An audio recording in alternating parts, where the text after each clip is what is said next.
আপনার কি হাঁচি কাশি দিলে প্রস্রাব বের হয়ে যায়? অনেক সময় ডাইপার পরতে হয় দূরের কোনো জার্নির ক্ষেত্রে।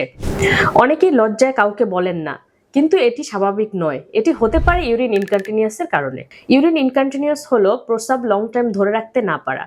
এটি হতে পারে বিশেষ করে প্রেগন্যান্সির পরবর্তী সময়, অর্থাৎ সন্তান জন্মের পরবর্তী সময়গুলোতে। এছাড়া বয়স বাড়ার সাথে সাথে অতিরিক্ত ওজন বৃদ্ধি পেলে এবং পেলভিক ফ্লোর মাসেল উইকনেসের কারণেও হতে পারে। এছাড়া কিছু ফিমেলদের ক্ষেত্রে আর্লি মেনোপজের কারণেও হয়ে থাকে। অনেকেই এক্ষেত্রে বিভিন্ন ধরনের ট্রিটমেন্ট নিয়ে থাকেন।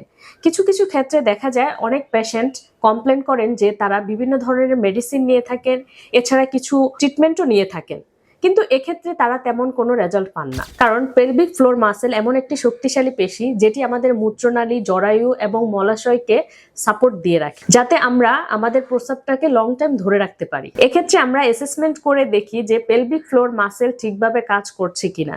এরপর রোগীর অবস্থা অনুযায়ী পেলভিক ফ্লোর মাসেল ট্রেনিং, এছাড়া কিগল এক্সারসাইজ, বিভিন্ন ধরনের স্ট্রেচিং, স্ট্রেংথেনিং এবং কোঅর্ডিনেশন এক্সারসাইজের মাধ্যমে আমরা পেলভিক ফ্লোর মাসেলটাকে শক্তিশালী করি। লজ্জা নয়, সঠিক চিকিৎসা এবং মূল্যায়নের মাধ্যমে এবং প্রপার ফিজিওথেরাপি চিকিৎসার মাধ্যমে আপনি আপনার এই সমস্যা থেকে পরিত্রাণ পেতে পারেন।